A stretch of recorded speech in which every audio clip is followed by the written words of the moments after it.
partir de agora, na Unesp FM, Observatório do Esporte. O programa que dá bola a todas as modalidades esportivas.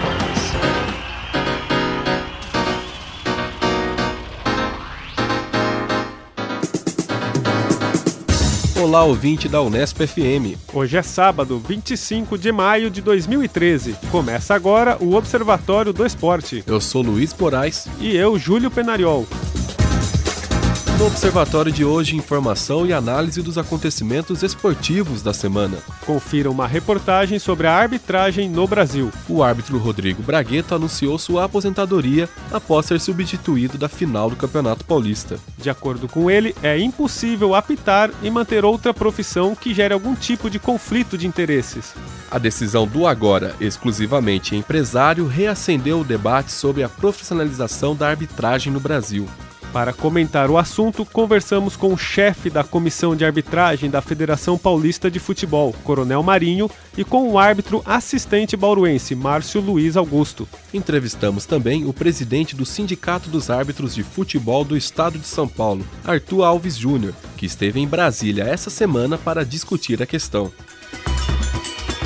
Aqui no Observatório a informação vai além das 4 linhas. Hoje na mesa teremos a participação de Carlo Napolitano, Tuca Américo, Zeca Marques, Luiz Moraes e eu, Júlio Penariol. E vamos aos destaques de cada integrante, começando com Carlo Napolitano. Olá, amigos ouvintes. Olá, amigos da mesa. Estou aqui de volta depois do meu curso de adivinhações, né, Zeca Marques? Workshop de atualização. Workshop de atualização, de prognósticos. Hoje eu comentarei sobre os embrólios envolvendo a atriz Luana Piovani, a torcida do Corinthians, e o embrólio envolvendo o Cruzeiro e a administração do Mineirão. E também vou dar um aplauso para a presidente Dilma pelo seu destaque esportivo da semana. E você, Zeca Marques, qual sua vai e seu aplauso para hoje? Os meus destaques são a nova novela brasileira, Neymar, os estádios brasileiros que estão sendo inaugurados e a Liga dos Campeões, que vai conhecer o seu novo campeão neste sábado. E vamos com os destaques também de Tuca Américo. Vamos lá, notícia bombástica, Messi jogando a Libertadores. E vou falar um pouco dos uniformes do Palmeiras e do Flamengo, os novos uniformes do Palmeiras e do Flamengo. E você, Luiz, o que você trouxe pra gente hoje? Vou falar de automobilismo, falar da chiagem com os pneus da Pirelli que a Red Bull vem fazendo e também falar um pouco de basquete, falar da NBB. E os seus destaques, Júlio Penariol? Bom, falar um pouquinho de campeonato francês, o Mônaco aí disposto a abrir os cofres para competir com o PSG lá na França. Pensei que fosse comprar o Neymar também. Não duvide de nada, Tuca. E um pouquinho sobre tênis, que a CBT perdeu uma ação aí e foi obrigada a devolver mais de R$500 milhão para os cofres públicos. Então, vamos começar agora com os destaques de Carlo Napolitano, que ele já citou vários imbrólios. Eu queria comentar sobre a desistência dos pitacos da Luana Piovani no Twitter. Né? Ela já saiu do Twitter, cara. Ela não fez o mesmo curso que você? Exatamente, que ela saiu. A saída dela dos pitacos. Né? Aí o fato aí que originou a saída dela dessa rede social foi a derrota do Corinthians na semana passada, da Libertadores, eliminação da Libertadores. Aí ela fez alguns comentários infelizes, mas o que eu queria chamar a atenção aqui para os colegas da mesa e para os ouvintes foi a reação de alguns torcedores corintianos que ameaçaram de morte. Então, imaginar até quando a gente vai conviver com essa situação, uma pessoa se expressando, muitas vezes de forma infeliz, como foi o caso dela, e com uma reação também desproporcional a essa manifestação. O que me chama a atenção é que a expressão que ela usou no Twitter é uma expressão comum nos estádios de futebol. Né? Todas as torcidas, quando se referem às outras torcidas, usam a mesma palavra que ela usou no Twitter. E quando ela usa pessoalmente ou se identificando, há uma reação desproporcional nesse sentido, ameaçando uma pessoa de morte. Né? Então, a minha questão é até onde a paixão pelo futebol, o amor por um clube de futebol leva uma pessoa a ameaçar outra na sua integridade física, na sua vida, tendo em vista apenas um clube de futebol e apenas um jogo. Mas aí, Carlão, eu acho que tudo Tudo isso tem a ver com o acúmulo de bobagens que ela sempre manifestou. Com certeza. Tem a ver com falar de uma pessoa pública muito conhecida, muito polêmica. E, obviamente, são ameaças, a maior parte delas devem ser feitas por pessoas que utilizam pseudônimos nessas redes sociais. Eu não levaria a sério nenhuma dessas ameaças, né? Agora, acho que é grave, isso deveria, obviamente, ter o cuidado e a atenção do poder público competente, né? Agora, a Luna Piovani também, ela gosta de montar o circo. Eu até pensei que ela estava investida na personagem lá do filme Romeu e Julieta, como palmeirense, mas nem isso, ela se identifica e aponta como São Paulino. A despeito do sobrenome italiano. Me parece também uma ação meio de autopromoção, que as redes sociais proporcionam esse tipo de visibilidade. Então, acho que concordo com o Zeca, não creio que deva ser levado extremamente a sério. Acho que tomou dimensões que não deveria ter. Acho que são duas representações. Uma dela, que quer protagonismo, que é holofotes, e a outra dos ameaçantes, que obviamente, é isso que eu falei, precisa ter um cuidado, porque de repente acontecem coisas como aconteceu na última semana em Londres, Sim. Os fanatismos ali, pelo visto religioso, de executar uma pessoa em passeio público, né? Mas eu acho que isso está longe de acontecer aqui, e esses xingamentos e essas ameaças, elas perpassam, na verdade, até figuras que não são públicas, que não são conhecidas. Sim. Agora, eu reprovaria as duas atitudes, inclusive a dela. Sim, também está mexendo com pólvora num barril de querosene, não é isso? Uma faísca, né? Uma faísca num barril de pólvora. E outro comentário em relação à reação dos dirigentes do Cruzeiro, né? Que ficaram revoltados aí quando, no final do campeonato mineiro, na Arena Minas, ou no Mineirão, né? Prefiro chamar de Mineirão, a administração do estádio tocou o hino do Galo, né? Do Atlético Mineiro, que tem que vencer o campeonato. E me pareceu também uma reação também muito desproporcional ao ato, né? Muito embora tenha um contrato de parceria, de exclusividade entre o Cruzeiro e a nova administração do Mineirão, me parece ali que a revolta da raposa, né, em relação a tocar o hino do Galo, não me pareceu também muito razoável nesse sentido. Ou seja, o estádio não é do Cruzeiro, tem um contrato de exclusividade no uso, mas que não justifica essa reação intempestiva da presidência do Cruzeiro, dos diretores do Cruzeiro. Aí por diante. Isso que é preocupante, não foi o torcedor, alguém que falou, não, é o cara que está na gestão do clube que fala isso, né? Totalmente passional, lógico, tem essa questão de exclusividade, mas ele deveria fazer uma reclamação formal, alguma coisa, não, ele já eu acho que Minas Gerais está criando um problema futuro. Porque, historicamente, os dois grandes, né? Devemos lembrar que os grandes de Minas eram o América e o Atlético. O Cruzeiro surge nos anos 60 e passa a ser a grande força do Estado. O Atlético e o Cruzeiro usavam o Mineirão, porque o Estado Independência é do América. E me parece muito complicado o Atlético agora ter assumido a casa alheia, que não é dele, é do América, ter feito do Estado Independência, que fica no Horto, o bairro do Horto, a sua casa e deixado o Estádio Público para o Cruzeiro. Né? E aí já eram coisas como a que a gente viu domingo, quer dizer, majoritariamente torcida do Mineirão, do Cruzeiro. O Atlético parece que nunca mais vai ocupar as arquibancadas do Mineirão de maneira predominante, porque se ele vai ser sempre visitante. E eu acho que o Atlético está desperdiçando uma oportunidade de usar o Mineirão. Agora, o Independência eu estive lá no ano passado, fui assistir um jogo Cruzeiro de São Paulo. É um estádio que tem uma acústica muito particular. Né, ecoa, as manifestações ecoam de uma maneira estupenda. Agora é um estádio estreito, um estádio com gramado ruim, né, não tem visibilidade. Para a gente ver o jogo, a partida, a gente tem que ficar em pé na arquibancada. O estádio que foi reformado e foi inaugurado há menos de 2 anos. Mas chama atenção que também foi divulgado o contrato do Cruzeiro e do Arena, da Arena Minas. Lá tem multas contratuais no caso de não cumprimento da exclusividade. Ou seja, se tiver um jogo do Cruzeiro por algum campeonato, ele não mande o jogo na Arena Minas, ele tem que pagar uma multa de R$2,5 milhões. Então talvez o Cruzeiro queira receber esse valor de multa por uma quebra contratual, tendo em vista a ter tocado o hino do Galo no último domingo. Talvez seja apenas uma questão financeira. E um terceiro comentário, um aplauso, não é, para a presidente Dilma, que tem jogado um bolão. Não é? Eu assistia o pontapé inicial da Arena Pernambuco, ela se demonstrou uma atleta ambidestra, porque ela dá o pontapé inicial com o pé direito, e depois ela faz um golaço num contra-ataque, se eu não me engano o goleiro é o governador Eduardo Campos, e ela faz um gol com um chute de perna esquerda no contrapé do goleiro. Uma migração da esquerda para a direita, você diria? Não sei, acho que pode ser, Tuca. Tem um gol que ela faz sobre o ministro dos esportes. Foi sobre o Aldo Rebelo, então. Foi um frango, na verdade, cara, me desculpa, pra mim foi um frango. Eu acho que foi um chute no contrapé ali, mas foi uma bela bicuda de esquerda existe dela. Um xiste na internet, nas redes sociais, que a Dilma, esse ano, já jogou mais que o Valdívia. Não, esse é o comentário do Zé Simão, até faria. Ele fez mais gol que o Maicon Leite. Mais gols que o ataque do Palmeiras inteiro, pô. Os caras roubaram a minha fala hoje aqui.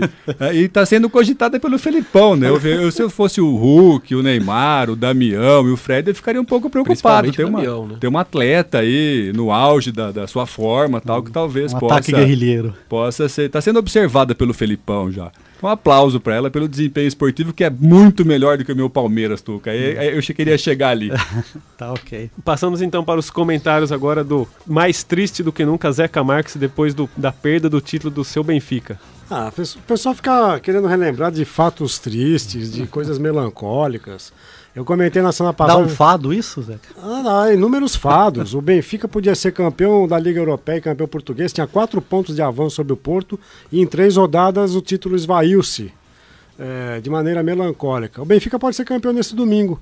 Tem a Taça de Portugal, afinal contra a Vitória de Guimarães, mas aquele torneio já teve muita importância, né? A Copa do Rei tem uma simbologia na Espanha, a Taça da Copa da Inglaterra tem uma simbologia na Inglaterra, mas são torneios que já não dizem muito, não levam a lugar nenhum. Não leva a lugar nenhum porque o Benfica já está classificado para a Liga dos Campeões, né? Se ele fosse campeão, ele teria também essa vaga. Então o Vitória de Guimarães vai disputar provavelmente vai disputar a pré-eliminatória. Mas vamos falar de coisas boas. O Carlão falou aqui da presidenta que tem batido um bolão. Eu quero falar justamente dos estádios. O Brasileirão vai ter uma coisa muito interessante neste campeonato, que é a utilização de arenas que já estão prontas para a Copa do Mundo. Então veja, a gente vai conviver com estádios muito modestos, com pouca estrutura, ou com uma estrutura dos anos 60 e 70. Precários. Digo até pelo Canindé. O Canindé é um estádio hoje bastante ultrapassado, né? Apesar de ser muito gostoso de ir ao Canindé. Mas a gente vai conviver com estádios bastante acanhados e com estádios preparados para a Copa. Estádio de Brasília, se bem que o Brasil não vai ter jogos, não tem mandante, mas vai ter Flamengo e Santos, né? O estádio do Mineirão, o estádio de Recife, então estádios que vão sediar jogos do Brasileirão. A questão é, como é que o público brasileiro vai se comportar em arenas que exigem o assento marcado e o respeito ao assento marcado? Já tenho visto várias manifestações, não só de torcedores, mas jornalistas, dizendo que esses estádios da Copa estão matando a espontaneidade, a manifestação pública do torcedor. Mais uma vez, a gente tem que dizer o que a gente quer. A gente quer estádios com conforto para o torcedor. Então o discurso da imprensa às vezes é esquizofrênico. Reclama-se que os estádios não têm conforto, que não têm acomodações adequadas, que não têm assentos confortáveis. E quando a gente prepara estádios desse jeito, a reclamação é que o torcedor vai perder a espontaneidade porque não pode assistir em pé. Vamos dizer o que a gente quer então, né? Podia incluir aí também o estádio do Grêmio, Arena Grêmio. É que o Grêmio não vai ser usado para a Copa, então eu estou querendo destacar os estádios da Copa. Nós estamos inaugurando estádios e vamos utilizar no Brasileirão estádios que vão ter jogos da Copa do Mundo. Mas estádios também com padrão FIFA. Alguns da Copa das Confederações. Do Palmeiras até o final do ano, na Série B com estádio. Então, eu gostaria que parte da nossa imprensa dissesse o que ela quer para os estádios brasileiros. São estádios para a festa popular, para a torcida organizada, que no fundo é para a torcida organizada ficar em pé, ou é estádios para o cidadão comum poder ter conforto? Agora, não adianta preparar os estádios se não houver infraestrutura de acessibilidade, de transporte público, de adequação de locais de alimentação. Então vejam que é uma discussão esquizofrênica. Eu fico feliz de ver estádios sendo inaugurados e não vou colocar em discussão o financiamento espúrio, sonegação, corrupção e aditamentos aí às obras e orçamentos. Mas eu acho que o ganho de estádios desse porte devia ser uma coisa a ser louvada, né? Chama atenção, Zé, que você falou que na Folha de São Paulo dessa sexta-feira tem uma matéria sobre a final, que você vai falar da Champions League, e a manchete é mais ou menos o seguinte: no estádio do Dortmund a torcida pode ficar em pé. Né? E de fato a gente vê que tem um setor do estádio em Dortmund que a torcida do time fica em pé, faz festa, faz coreografias e aí por diante. Então é interessante sua observação em relação à manifestação. Mas é uma parte do estádio. Então o Grêmio quis fazer isso deixando a arquibancada situada atrás de um dos gols como o local em que haveria avalanche do Grêmio. Houve uma avalanche e derrubaram parte da proteção ali. Então tiveram que repensar, porque tem um ângulo de inclinação diferente, o suporte ali de sustentação é diferente da antiga. Isso é curioso estádio. porque o ângulo de inclinação foi feito para cadeiras. Exatamente. E depois eles colocam pessoas em pé. Então é o problema até no projeto. Que não é o do Pofechô. É. Então a gente tem que entender que estado que a gente quer, que tipo de comportamento. Mais uma vez eu quero lembrar, o ano passado, Carlos Napolitano, Jefferson Goulart, que aliás é nosso colega aqui do Departamento de Ciências Humanas, e eu fomos ao Estado da Luz, ver um jogo do Benfica. Nós não podemos ficar em pé, não é, Carlos? Sim. E nós erramos nosso assento, inclusive, sentamos no lugar errado. Aí chegaram 3 rapazes, vocês estão no nosso lugar. Eu falei, não, vocês é que estão com o lugar errado. E o jogo já tinha começado, eles sentaram do lado, a gente é que estava errado. Né? Mas veja, esse comportamento de lugar marcado, eu acho que é um ganho civilizacional para o espetáculo. E agora a imprensa esportiva, a parte dela, vem querer o torcedor em pé, assistindo e se manifestando. Então vamos discutir o que a gente quer. Eu queria lembrar, Zeca, que infelizmente hoje, boa parte da renda dos estádios, das arenas, vem da locação para shows. Exatamente. Né? Então, quer dizer, você não vai conseguir ter essa unanimidade, porque uma boa parte do tempo os estádios vão ser utilizados para exibição de shows, espetáculos, musicais.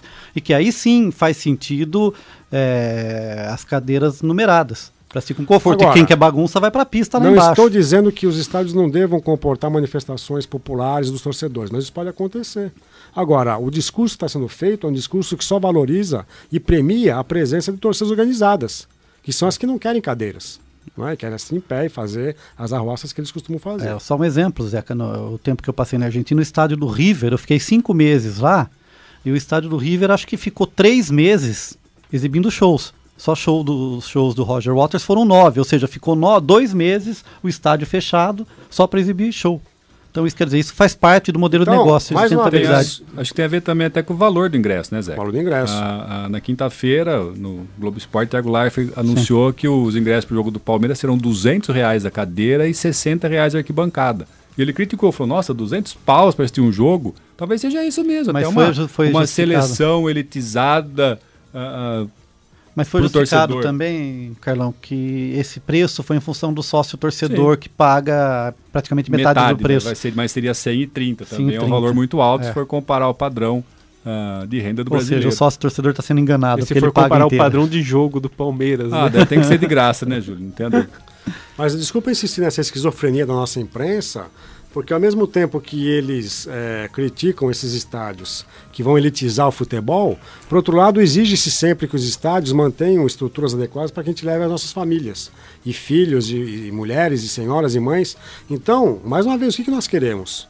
Se nós queremos esse tipo de conforto e acessibilidade, é preciso pagar por isso. Né? Então, façamos então setores mais baratos em que o torcedor possa ficar em pé, mas que sejam setores muito reservados e que a gente saiba o que vai encontrar lá. Para não vender. Ô Zeca, no caso lá da Arena Minas que eu estava falando, o contrato de exclusividade deixa a cargo do Cruzeiro uma quantidade de ingressos para arquibancada, camarotes, cadeiras, fica para a própria arena. Então talvez os valores altos serão cobrados aí, o lucro efetivo ficará para uma empresa e não para o time que está alugando, entre aspas, o estádio. Bom, o segundo assunto que eu queria rapidamente tratar aqui é a novela Neymar, que já se arrasta nos últimos dias, se ele vai ser transferido ou não para o exterior. É a capacidade que o nosso ouvinte, neste sábado, já tem a notícia de que ele fechou o contrato com algum clube europeu.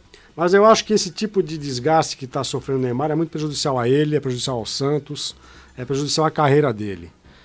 E eu queria destacar 2 questões que mostram como que ele está isolado hoje no Santos. Na semifinal com o Mojimirim, quando o Santos se classifica na cobrança de pênaltis, o time inteiro corre para cumprimentar o goleiro do Rafael. Santos. E o Neymar fica ajoelhado e começa a fazer algum tipo de oração no centro do gramado. E ele só vai se juntar às comemorações alguns momentos depois. Estava chorando, Zé. Mas é interessante ver que ele fica sozinho, o time inteiro vai comemorar. No último domingo, no intervalo do jogo, antes do jogo ser reiniciado no segundo tempo, o time inteiro do Santos se reúne e faz uma roda no centro do gramado. E havia 10 jogadores nessa roda, faltava um, o Neymar, que não estava junto do elenco na hora que eles iam fazer aquela última frase de efeito, de incentivo aos colegas, uma última oração até, o Neymar não estava. Então veja que o Neymar tem se sentido isolado dentro do seu próprio grupo.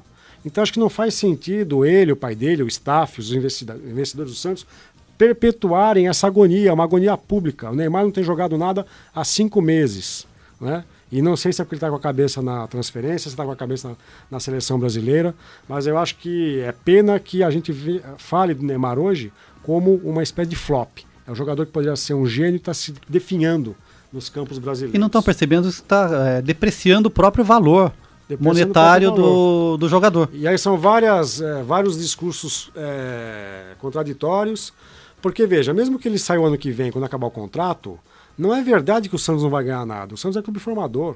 O Santos vai ter direito a alguma parte. Obviamente não vai ter a parte que teria se vendesse hoje, né? Que seja os 5%, mas vai ter Exatamente. direito a alguma coisa. Exatamente. E o que é curioso do valor é que a oferta do Barcelona foi de 18 milhões de euros. Há um mês atrás estavam falando 100 milhões de euros em relação ao Neymar.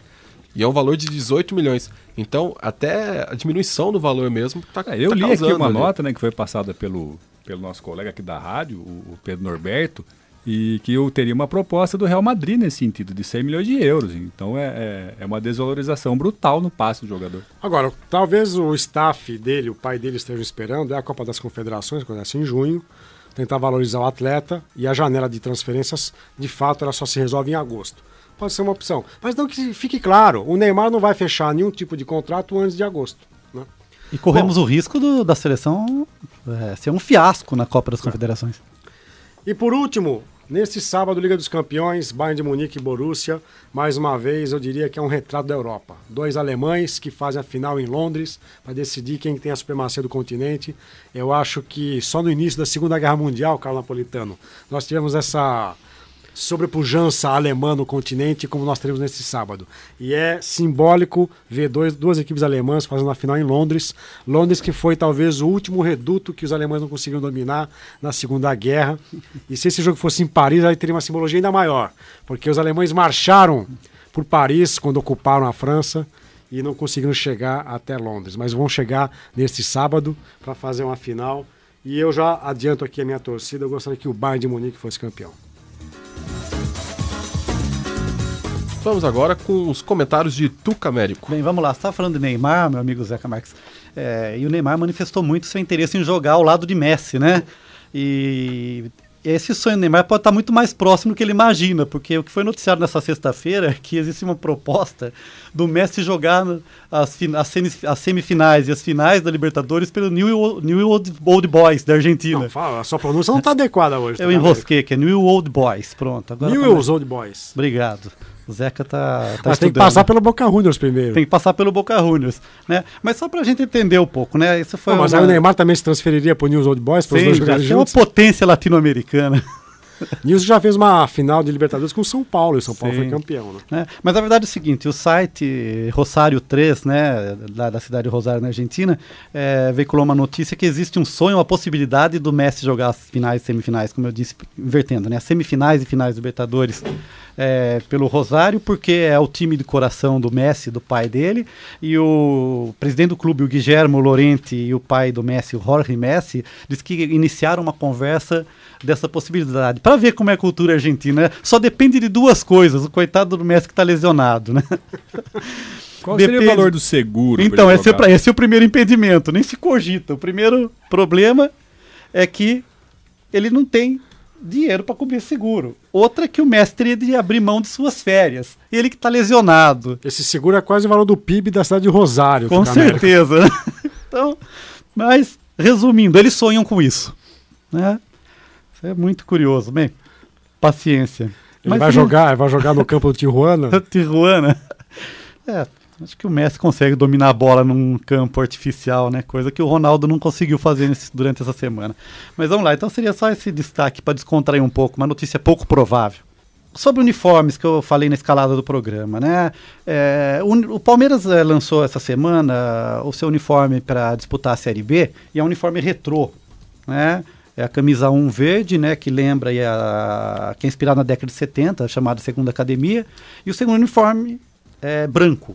E são dois uniformes lindos. Eu queria abrir aqui a discussão em relação que a gente não consegue mais ter aquele uniforme tradicional por questões mercadológicas, né? Volta e meia tem o retorno que chamam de retrô, mas a gente não tem a camisa tradicional, que eu acho que faz falta. Quando eu era moleque, até adolescente, o uniforme era o chamado manto sagrado, era intocável. Né? Não se pensava em criar grandes alterações na camisa. E eu sinto aqui esse saudosismo, que eu acho que o marketing está se apropriando muito da venda das camisas. A camisa do Palmeiras ficou de fato muito bonita. A do Flamengo eu não gostei, porque colocaram um logo do patrocinador na clavícula Isso, então, do jogador, Zeca, e fica uma coisa estranha, né? Agora, isso se explica, Tucamérico, porque os fabricantes de material esportivo precisam têm vender, lançado 3 modelos anualmente de camisas. E você tem um outro dado que você dizia antes da abertura do programa. que eu vou comentar agora. Você acabou de falar da camisa do Flamengo, né? Então, se você gostou da camisa sem o patrocínio, você perdeu a oportunidade de tê-la. Porque nesse primeiro lote de pré-venda, que o Flamengo vendeu 250 mil camisas, uma boa parte do lote veio sem o patrocínio da Caixa. Né? Então eu fiz algumas contas aqui. A pré-venda, Zeca Marques, no site foi 250 mil camisas.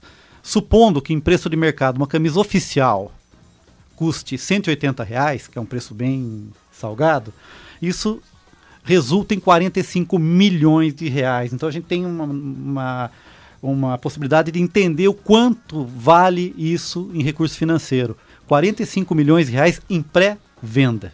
Posso dar minha opinião a respeito da camisa sem patrocínio? Eu, particularmente, não compro e não uso camisa que tenha patrocínio.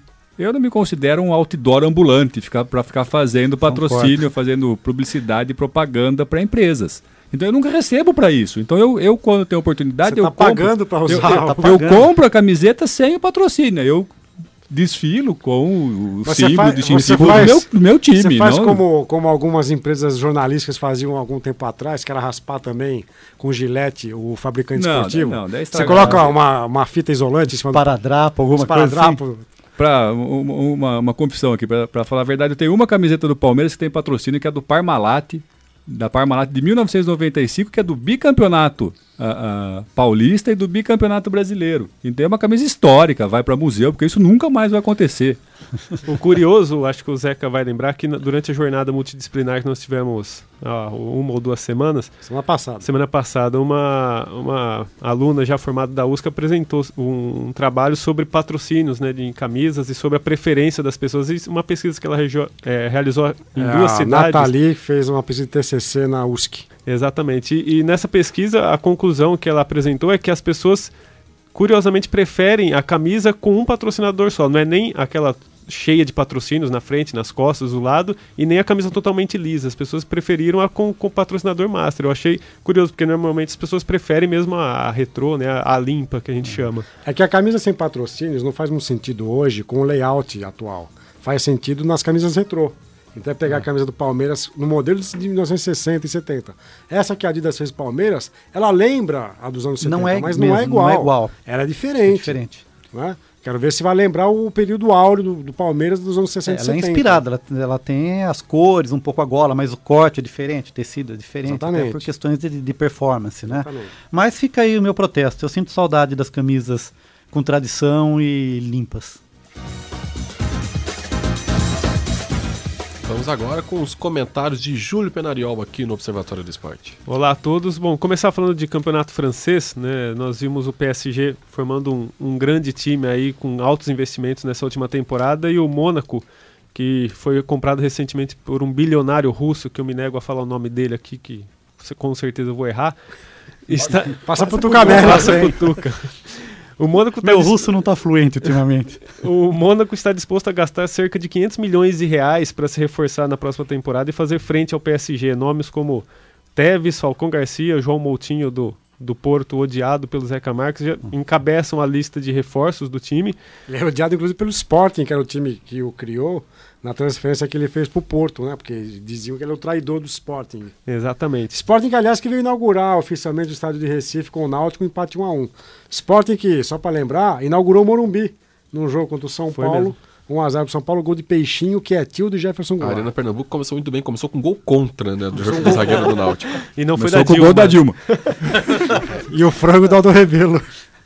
Então, o Mônaco está disposto a gastar 500 milhões e o que chama a atenção é que o PSG continua querendo abrir seus cofres e quer gastar cerca de 300 milhões para contratar o Rooney do Manchester. Então, o meu comentário, né, e quem quiser emendar aí também, é o receio de campeonatos como o francês, né, como já acontece em outros outros países da Europa, ficar totalmente polarizado por times, né, muito mais ricos, muito mais abastados por conta desses bilionários russos ou os sheiks árabes, e criar um abismo em termos técnicos e financeiros entre os outros times. Hoje, né, se começasse um campeonato francês hoje e o Mônaco realmente conseguisse esses reforços, dificilmente algum outro clube que não fosse o Mônaco ou o PSG conseguiria chegar ao título, né? A gente estava até comparando com o Brasil, claro, né, que tem as dimensões do país, né, com mais estados, muito mais times, mas hoje o Campeonato Brasileiro, quando começa, a gente aponta aí pelo menos 6 ou 8 times em condições de ganhar. Não há essa disparidade financeira tão grande que acho que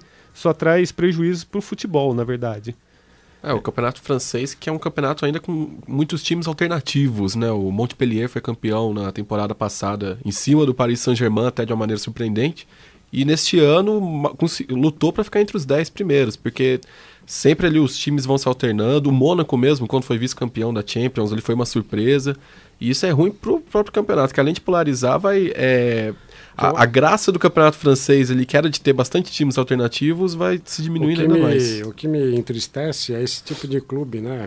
O Paris Saint-Germain é um exemplo, agora o Mônaco, que é um investimento de dinheiro nem sempre de origem muito lícita. Então são esses mega bilionários russos do petróleo que vão comprar e arrendar times na Inglaterra, agora na França. Então acho que isso é algo ruim para as tradições do próprio clube. E o clube que se presta a fazer isso está mostrando que não tem tradição. Tanto que o Paris Saint-Germain está ameaçando mudar até o uniforme e o escudo, né, em relação a uma menção ao Qatar. Você gostaria de um magnata russo no Palmeiras, Carlos? Não, acho que não é legal não, mas eu acho que é interessante ter investimento no esporte, isso sim. Eu também li uma nota esses dias na Folha de São Paulo, que tem um grupo do Oriente Médio que está investindo na própria Liga Norte-Americana. E que compraram a franquia por $100 milhões e vão montar um outro time em Nova York. Não me lembro qual é Nova York alguma coisa ali, que vai competir já com o Nova York do Red Bull, que também tem um time já. Então acho que é interessante ter o investimento, mas talvez não em times tradicionais. Mas é que aí, Carlão, eu acho que não há um investimento no esporte nesse caso. É usar o esporte como lavagem de dinheiro. Lavanderia. Então, para mim, não é investimento no esporte, é usar o esporte para fazer investimento. Bom, outro assunto, na verdade, é um aplauso. Faz tempo que eu não trago aplauso aqui, normalmente a gente só vaia. É pro Bauru Basquete? Não, pro grande Bauru Basquete ainda não foi dessa vez, Zeca Marques. Mas um dia vai chegar lá as promessas de bons reforços para a próxima temporada. Acho que é só você e o nosso João Paulo Benini que ainda acreditam. E o Guerrinha, né? O Guerrinha. Mas o aplauso é para o Ministério dos Esportes, que fez uma investigação nos gastos da Confederação Brasileira de Tênis. Em 2011, a Confederação Brasileira de Tênis recebeu mais de R$400 mil para organizar um evento. E o Ministério dos Esportes investigou e chegou à conclusão que esse dinheiro foi utilizado de maneira irregular. A CBT já foi notificada e na verdade, ela confirma que ela foi notificada e avisa que vai devolver aos cofres desse dinheiro, corrigido esse montante já passa dos R$500 mil. Então, na verdade, o aplauso é para o Ministério dos Esportes, né, que fez essa fiscalização louvável, que é uma coisa rara, né, na verdade. Mas a pergunta fica é por que isso não acontece em outros esportes, né, em termos de uso de dinheiro público. A gente tá vendo aí, o Zeca falou da construção dos estádios para a Copa do Mundo 2014, e a gente não vê nenhum tipo de atitude nesse sentido, né? Acho que em esportes menos tradicionais talvez é mais fácil, né, contestar. Você está falando de tênis, pensei que você ia citar o Tomás Bellucci, que não vai participar do torneio de Roland Garros porque está com dores abdominais. E explica-se. Ele participou de um campeonato de abdominais em Tietê com o nosso Fábio Fleury. E isso aqui justifica a contusão dele, não pode ir para Roland Garros por causa disso. Olha só que coisa. E Fábio Fleury venceu. Venceu, o que é pior. É porque ele estava com dores, senão ele não perderia esse jogo. Mas então, né, fica aí a dúvida de por que essa fiscalização não acontece em outros esportes e só num esporte, digamos, menor e menos tradicional no Brasil, que é o tênis, né? Para finalizar, Luiz Moraes, o que você trouxe hoje pra gente, Luiz? Bom, já que citaram o Bauru Basquete, eu vou falar de basquete, mas não Bauru, não vou vaiar o time de Bauru, que tomou um sonoro 3-0 aí de Uberlândia e tal, mas sim falar do jogo São José e Flamengo, a outra semifinal, que está empatado em 2-2, vai ter hoje à noite, às 9h45, hoje no sábado à noite, às 9h45, o quinto e último jogo entre Flamengo e São José lá na Arena da Barra, e estão sendo foram 4 jogaços. Independente da diferença de pontuação em alguns jogos, são 4 jogos com muita emoção, com muita briga até, no terceiro e no quarto jogo principalmente. Mas ali são 2 times que, principalmente os times titulares são muito bons, estão fazendo um bom jogo ali de basquete. E é curioso que, independente de qual clube for disputar a final com o Uberlândia, a gente vai perder toda essa emoção, porque vai ser apenas um jogo a final, novamente, que vai ser esse jogo único, que é imposta pela NBB e também pela a TV que detém os direitos televisivos. Já tem a definição do local, Luiz? Você sabe? O local geralmente é no mando do clube com melhor campanha. Caso o Flamengo passe, vai ser no Rio de Janeiro. Se o São José passar, daí vai ser em Uberlândia, porque o São José foi apenas o 7º colocado na temporada regular. Então, é curioso que a Globo já teve a oportunidade, por exemplo, de passar um 5º jogo, como teve Flamengo e Brasília em 2010, e não passou. Então, não sei por que impor esse jogo único em questão de vamos ter audiência, vamos fazer um jogo num sábado de manhã, que é um horário que nunca tem um jogo da NBB.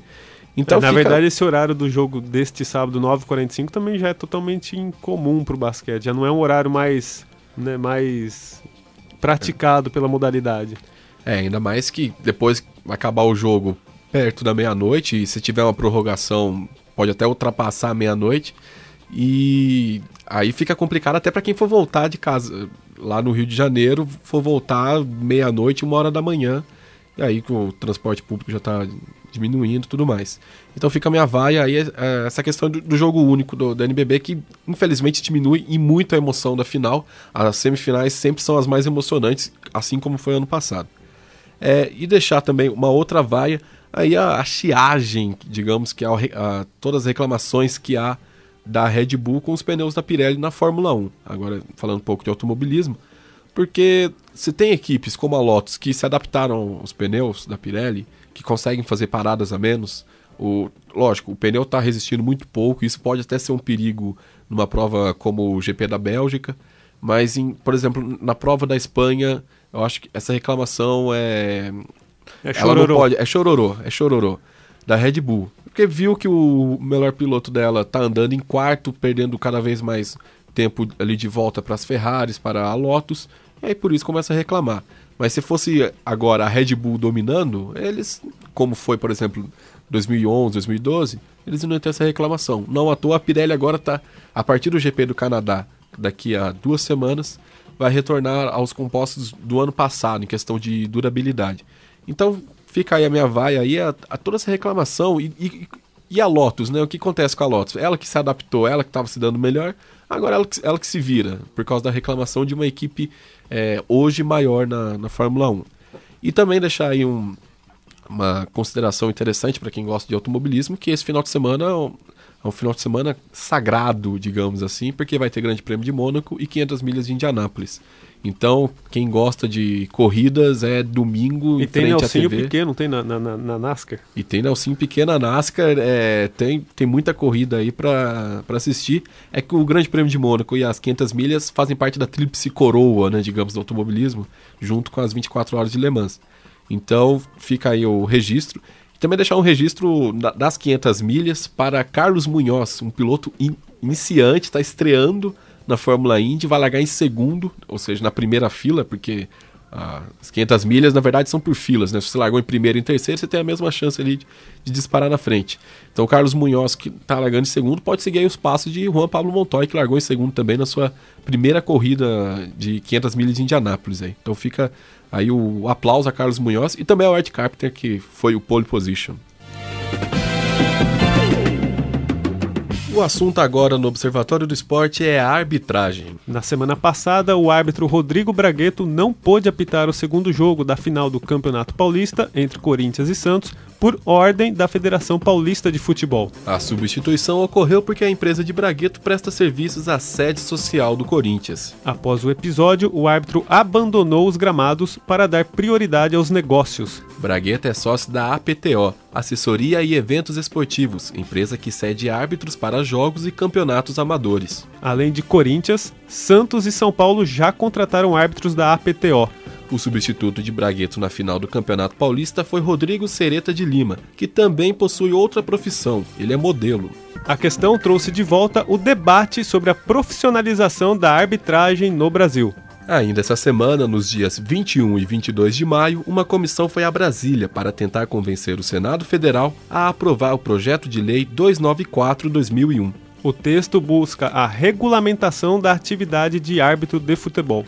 O presidente do Sindicato dos Árbitros de Futebol do Estado de São Paulo, Arthur Alves Júnior, esteve em Brasília e fez parte da comissão que conversou com os senadores. Em entrevista à equipe do programa, na quarta-feira, logo após o encontro com os parlamentares, Arthur contou que a regulamentação é uma luta antiga da categoria. Não é com o caso do Rodrigo Bragueto que nós estamos nessa causa envolvida. Nós já estamos desde 2002 solicitando a profissionalização da carreira árbitro de futebol. Existe um projeto de lei, estava na Câmara Federal, foi desarquivado, entrou em pauta, passou, foi para o Senado, onde nós tivemos alguns senadores que votaram contra esse projeto. Ele ficou agora parado no Senado, é um projeto de lei 294, que regulamenta a profissão. Diferentemente da profissionalização, a regulamentação apenas reconhece a classe, como explica Arthur Alves Júnior. É o reconhecimento da atividade. Hoje nós estamos mais no anonimato. A profissionalização obriga horário, ela obriga a carteira assinada, a federação vai ter que registrar em carteira. Isso não é o que nós queremos. Nós temos nossos árbitros que têm o seu emprego. Queremos o reconhecimento da atividade árbitro de futebol. Isso vai fazer com que a atividade árbitro de futebol fique independente. Negocie contratos de publicidade, negocia jogos de clubes, empresas, de uma forma independente com o apoio dos seus sindicatos. Arthur também dá mais detalhes dos encontros que ocorreram na capital federal e fala sobre a reação dos senadores. Quando se fala em profissionalização, assusta muito nas entidades do desporto, assustou o Congresso, assustou o Senado. Estou desde ontem aqui em Brasília, inclusive estou aqui saindo do plenário para falar com você. Conversei nesse momento atrás com o ministro do Trabalho. Ele vai provocar esse projeto de lei, vai entrar de novo em pauta como uma regulamentação da profissão. Tá? Então, vai ser aprovado ainda este ano a regulamentação da profissão. Vale lembrar que a produção do programa conversou com o presidente do Sindicato dos Árbitros de São Paulo na última quarta-feira, quando ele representava a categoria no Senado Federal em Brasília. Arthur explicou ainda que com a aprovação do projeto, a atividade de árbitro vai ficar sujeita ao Código Penal e ao Estatuto do Torcedor. A regulamentação não vai garantir à categoria os direitos básicos de uma classe profissionalizada. Ou seja, os árbitros não vão ter qualquer vínculo trabalhista com entidades ou federações e vão continuar sendo pagos pelos clubes mandantes. O profissional do apito ainda precisa manter uma profissão secundária, isto é, um emprego fixo que lhe ofereça garantias. Hoje, os árbitros são escolhidos por um sistema de sorteio, que não os dá uma previsão de orçamento mensal. O bauruense Márcio Luiz Augusto é assistente da Federação Paulista de Futebol e, ao mesmo tempo, possui uma empresa de eventos. Ele conta como concilia as duas profissões e aponta as dificuldades de apitar sem a profissionalização. O árbitro vai fazer um jogo no domingo, até na sexta-feira ele está trabalhando. Aí ele tem que viajar, tem que ir um dia antes para descansar e muitas vezes fica difícil. E hoje, para o árbitro, vamos supor, um top de linha que seja um árbitro da FIFA, ele tem que ter um emprego autônomo, porque se ele trabalhar no estado, uma empresa, dependendo, ele perde emprego, porque ele vai fazer um jogo num campeonato brasileiro, que o jogo é na quarta-feira, ele tem que viajar na terça, faz o jogo na quarta e volta na quinta. Então fica muito difícil. Então os erros vão acontecer porque o árbitro não tem um treinamento, né? Ele precisa se dedicar mais. Mas como vai se dedicar se ele também tem que cuidar do emprego? Agora, a partir do momento que o árbitro se dedicar só para arbitragem, então ele vai ter treinamento melhor, ele vai ter um treinamento na federação, ele vai se dedicar melhor. Vai diminuir os erros, não digo que vai acabar, mas vai diminuir bastante. Márcio afirma também que a insegurança financeira para o árbitro é grande, principalmente por alguma eventual punição ou lesão. Ele explica como é o sistema de pagamento por jogos. Hoje, pelo Estatuto do Torcedor, é sorteio. Você pode trabalhar num mês 2 jogos ou 3, ou você pode fazer um só ou muitas vezes nenhum. O árbitro FIFA, que é o top, hoje no Campeonato Paulista Brasileiro, R$ 3.300, né? Isso o árbitro central. O árbitro assistente da FIFA é metade, dá 1.800 e uns quebradinhos. E o árbitro básico dá R$ 2.000, e o árbitro e o assistente básico, né, que é o meu caso, dá R$ 1.200 por partida. E você não tem assim uma sequência de partidas. Eu posso dar exemplo no meu caso. Eu tive uma lesão na posterior coxa e não trabalhei o Paulista agora de 2013 porque não consegui recuperar. Márcio conclui que ser árbitro é muito mais do que apitar num dia do jogo. Às vezes a pessoa pensa que o árbitro é só ir lá pro jogo, tá escalado, vai lá trabalhar. Não, a gente tem, quando recebe a escala, a gente se prepara, a gente abre mão do trabalho, da família. Às vezes tem que treinar de manhãzinha, tem que treinar à noite, para quando tem o teste físico, e até mesmo nos jogos. É complicado, mas a gente faz porque gosta, né? E espero que você, até quando eu parar aí, possa estar profissionalizada e os árbitros, né, possam realmente melhorar. E é uma cobrança, porque a partir do momento que você é profissional, a cobrança é maior. Para o chefe da Comissão de Arbitragem da Federação Paulista de Futebol, Coronel Marcos Marinho, a regulamentação é fundamental para fortalecer a categoria. Eu acho que é fundamental para você depois progredir com essa categoria. Você reconhecer as pessoas que atuam nessa área como profissionais já é um grande passo para outras medidas que você pode gerar. Então eu acho positivo, eu acho que é uma coisa de avanço, né, dentro da arbitragem, e daí para frente a gente vai discutir como isso pode ser operacionalizado, de que forma que as federações poderão atuar, a CBF, com relação a essa situação da profissionalização dessas pessoas com hábitos de futebol. Marinho reforça também a necessidade de discutir, de forma mais detalhada, os caminhos que podem levar à profissionalização da arbitragem. O árbitro ele atua até com 45 anos de idade. Nenhuma pessoa nesse país pode aposentar com 45 anos. Então nós temos uma série de coisas que tem que ser discutida ainda, verificada, mas eu acho que o primeiro passo, a regulamentação, já é uma coisa para você caminhar. Temos que progredir na discussão. Não pode simplesmente assim, agora é profissão e vamos ver como vai ser. A legislação trabalhista é um pouco complicada para você aplicar no futebol, nessa parte mais específica do árbitro. Você tem jogo noturno, você tem uma série de coisas que tem que ser discutida. Agradecemos ao Arthur Alves Júnior, ao Márcio Luiz Augusto e ao Coronel Marcos Marinho pelas entrevistas. E você, Zeca, que já foi árbitro de futebol pelo Campeonato Paulista, aí pelos campos desse estado, você é a favor da profissionalização da... Bom, primeiro, um abraço ao Márcio, ele deve se lembrar de mim, atuamos juntos em algumas partidas. Um belíssimo árbitro assistente, que deveria ter tido o melhor êxito na sua carreira e que por motivos outros não conseguiu chegar ao quadro da FIFA.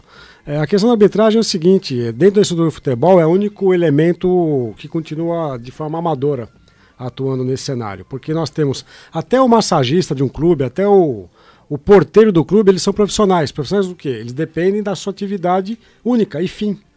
O massagista, o roupeiro do clube, ele não faz outra coisa na vida a não ser aquela atividade para a qual ele foi contratado.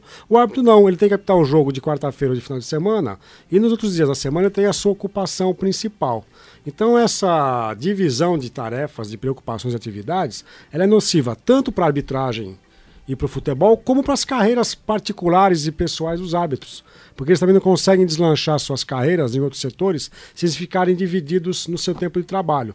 Eu, por exemplo, trabalhava em São Paulo e o meu empregador nunca gostava que eu saísse no meio da semana para apitar um jogo no interior. E eu fiz isso algumas vezes. Ele não gostava que eu tivesse que me ausentar do meu ambiente de trabalho durante um dia inteiro para fazer uma viagem e voltar só no dia seguinte.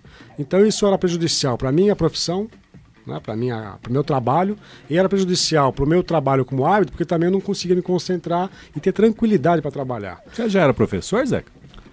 Eu fui professor durante um ano conciliando as atividades com a arbitragem. No meu último ano de arbitragem, que foi em 99, eu comecei a dar aula no ensino superior em São Paulo. Agora, o problema é o seguinte, a arbitragem pode ser profissional desde que haja um contrato de trabalho que estipule uma remuneração mínima para o árbitro e que ele não dependa do número de jogos em que ele atue para poder ter uma remuneração. Porque, veja, por que a profissionalização é complicada? Se um árbitro começa a ficar marcado para prejudicar clubes grandes, esses clubes grandes têm o poder do lobby de fazer com que esse árbitro não seja mais escalado nos jogos dos clubes grandes.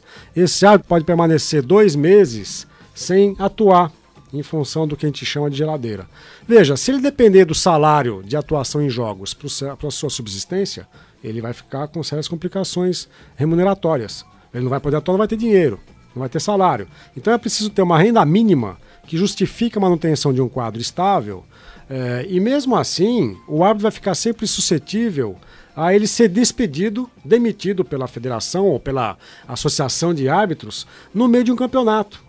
E aí, o que ele vai fazer da vida dele se a única função para a qual ele tinha se preparado era a arbitragem? Ele vai atuar onde? Em outro país? Em outra federação? Em outra liga? É muito complicado isso. Então, as soluções que são apresentadas, elas resolvem parte do problema e não o problema por completo. E acredito que isso vai acontecendo durante muito tempo, essa coexistência, que na verdade não é só do futebol. As outras modalidades esportivas, todas elas convivem com isso, não é, Tucamérico? Sim, não claro. há árbitros profissionais no vôlei, não há árbitros profissionais no basquete, todos eles têm que partilhar essas atividades. Agora, quem tem sucesso? Aqueles que têm uma atividade, que são proprietários de empresas, profissionais liberais, que conseguem conciliar as duas atividades. Porque, veja, um árbitro que vai para o quadro da FIFA, ele, por vezes, vai permanecer 1 mês e meio fora do país. Numa competição, por exemplo, sul-americana, Olimpíada, ele fica 1 mês e meio fora do país. Como é que ele pode conciliar isso com a sua atividade? Ele vai participar do campeonato quando ele tiver férias no seu trabalho? Então é muito difícil esse tipo de coexistência. Ô Zeca, eu fiquei curioso aqui, como que são feitos os pagamentos para o árbitro? Tem que ter uma empresa? No Campeonato Paulista é o clube mandante que efetua o pagamento, é um cheque, às vezes nominal, às vezes é um pagamento em dinheiro para o árbitro, né? Em competições da FIFA... Isso depois do jogo. Acabou o jogo, eles vão lá e pagam. O clube que não quer fazer pressão paga até antes ou às vezes no intervalo. O clube que deixa para pagar no final vai querer fazer algum tipo de pressão dependendo do resultado da partida. E é muito comum no interior de São Paulo, para além do pagamento da arbitragem, a oferta de presentes. Então, por exemplo, Taquaritinga era uma cidade em que os árbitros saíram de lá com peças de carne, com relógios que eram presenteados pela direção do clube anos atrás. Não sei como é que acontece hoje, porque eu já parei de atuar há mais de 10 anos. Tem o lanche, às vezes o lanche é caprichado e é um lanche portentoso, às vezes não oferecem nem água mineral. Então tudo isso varia. Agora a arbitragem, o pagamento é feito pelo clube mandante nos campeonatos paulistas. Não sei como é que isso acontece em competições que são administradas pela FIFA. Eu acredito que o pagamento seja feito de outra maneira e não durante o jogo. Você falou aí dos clubes que dão presente e tal, mas há algum respaldo dos clubes, das federações para os árbitros de futebol aqui no país em geral, assim? Não, aí tem outro problema, né? As federações não oferecem...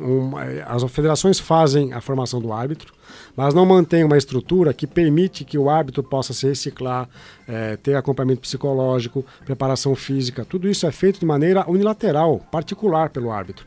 As federações fazem o quê? No começo da temporada, um curso de preparação física, atualização de regras que dura 2 semanas, às vezes 10 dias. Tirando essa preparação que a Federação Paulista faz e foi pioneira no começo da temporada, em janeiro, não há outros momentos em que o árbitro tem um respaldo da federação para ele poder, por exemplo, toda segunda-feira ter uma reunião com o quadro de árbitros do campeonato e discutir a rodada anterior, que é uma prática que havia na Itália. Na Itália, os árbitros tinham uma semi-profissionalização e eles dedicavam parte do seu horário da semana para comparecer à federação e fazer a discussão de regras. Agora, é muito complicado a gente fazer isso nacionalmente no Brasil, porque nós vamos ter árbitros do Rio Grande do Sul ao Rio Grande do Norte.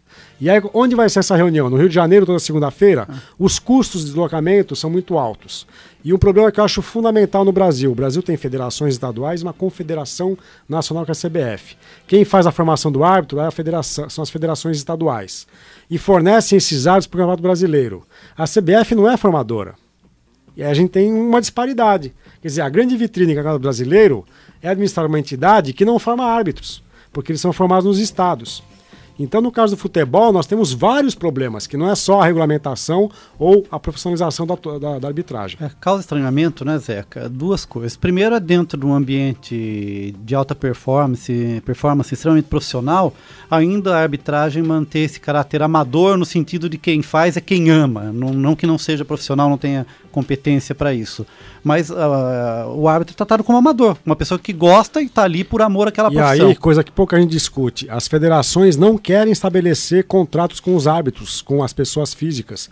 Quando eu era árbitro, eu tinha que entregar uma carta dizendo que a minha atividade era uma atividade de prestação de serviços voluntária, para evitar a criação de vínculo empregatício. E que não haveria nenhum tipo de vínculo empregatício com a federação. Por quê? Porque se eu sofro um acidente de trabalho numa partida que é administrada pela Federação Paulista, se eu sou agredido por um jogador e, por exemplo, perco parte da visão, o que é possível, sim. A federação não vai ter nenhum ônus, porque eu não sou funcionário da federação. E essa é outra aberração. Os árbitros têm que ter contratos com federações ou com uma entidade nacional que faça um contrato de prestação de serviços legal e que haja divisão de responsabilidades civis. O Carlos Napolitano pode explicar melhor isso, mas um árbitro que hoje é agredido, ele não pode sequer processar a federação, porque a federação vai dizer que não tem nada a ver com isso. Não necessariamente, Zeca. Ele poderia sim, porque já que ela é organizadora do evento, ela tem que garantir. Como um torcedor que se sentir lesado, muito embora tenha o estatuto do torcedor, ele também pode pedir um ressarcimento. Eu acho que o árbitro tem o direito de entrar com uma ação. Mas ao entrar com uma ação... Essa carta que a gente assina, que é uma carta obrigatória, ela, de certa forma, é para tentar eximir as federações de qualquer tipo de responsabilidade. Mas não é um documento que eximiria, de fato, a responsabilidade. As federações deveriam pagar 13º, deveriam pagar férias. Não é verdade? Deveriam recolher fundo de garantia para o árbitro. Isso não acontece. E a pergunta que eu fiz para você, de fato, eu não sabia. Eu perguntei porque eu não sabia mesmo. Eu fiquei surpreso com a tua resposta, que é o time mandante que paga o árbitro. Por isso, todas as modalidades. Eu sempre imaginei que fosse a federação. Não. Por exemplo, que o clube deveria pagar uma taxa. Eu sempre imaginei como leitor, como torcedor, que o time pagaria uma taxa para participar do campeonato e estaria daí o dinheiro. Jogos, por exemplo, em Tanabi, que aliás o Viola estreou pelo Tanabi, né? Vocês viram isso. Jogos em Tanabi, que tem uma distância muito grande de São Paulo, o custo de transporte da arbitragem, se ela vier de São Paulo, é pago pelo clube mandante. Então os clubes que ficam nos extremos do estado ainda tem essa despesa adicional, que é a da taxa da arbitragem mais o transporte, é pago pelo clube mandante. E aí vem aquela expressão, né, que alguns veículos de imprensa dizem, né, quando a renda é muito baixa, tem pouco público. O comentário é que o bordeiro de hoje não vai servir nem para pagar a taxa da arbitragem. Para você ter uma ideia, Carlão, eu participei de jogos, fui atleta federado de voleibol, e o mecanismo é o mesmo, né? E muitos árbitros se recusam a apitar se não receber antes do jogo em dinheiro, porque ele não quer receber um cheque e corre o risco de estar sem fundo, de não ter fundo. Tá? Então isso é uma prática comum. Agora uma pergunta que eu faço para o Zeca... Que veio da produção. Duas, uma minha e outra da produção. Né? Primeiro, como você vê a atuação do sindicato, né? Uma vez que ela submete à federação, e se essa questão toda envolvendo a arbitragem não cria também uma falta de padronização na arbitragem? Eu acho que não se cria uma padronização porque a gente não tem uma entidade que seja formadora e organizadora do trabalho dos árbitros, né? As orientações são sempre sazonais, então não há um esforço de manutenção de formação do árbitro no Brasil. Com relação ao sindicato, não vou julgar a gestão atual, vou julgar historicamente. Sempre que árbitros queriam entrar com ações contra a federação, os sindicatos faziam um trabalho muito patronal de tentar dirimir o árbitro, né, tentar convencê-lo a não fazer esse tipo de trabalho. E alguns presidentes de sindicato foram eleitos justamente por fazerem o jogo das federações. Eu acho que os sindicatos deveriam fazer o contrário. Defendeu a classe, a categoria de fato. Agora o problema é o seguinte, se 30 árbitros de ponta disserem que não vão mais atuar e fizerem uma greve, vão aparecer 150 que querem pegar o lugar deles e vão se submeter a qualquer coisa que a federação estipular com relação à qualidade de trabalho. Então, se os 30 melhores árbitros do país fizerem uma greve amanhã, vão aparecer 200 Tucamérico, dizendo, eu apito de graça. Última pergunta, existe muita vaidade nesse meio? Existe como em qualquer lugar do mundo. você, ouvinte do programa, que navega nas redes sociais, curta nossa página no Facebook. O endereço é www.facebook.com/Observatório do Esporte. Repetindo, o endereço da nossa página é www.facebook.com/Observatório do Esporte. Você pode acessar também o blog do nosso programa. O endereço é www.observatoriodoesporteunesp.blogspot.com. Repetindo, www.observatoriodoesporteunesp.blogspot.com.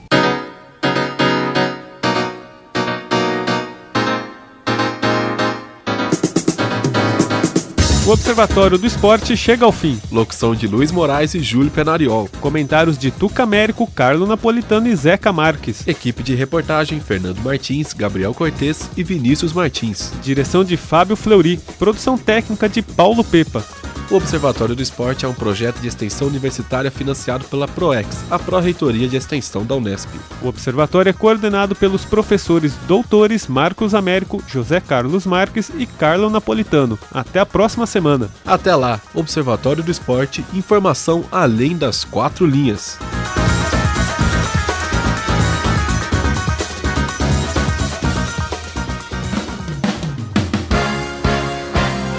A Unesp FM apresentou Observatório do Esporte, o programa que dá bola a todas as modalidades esportivas.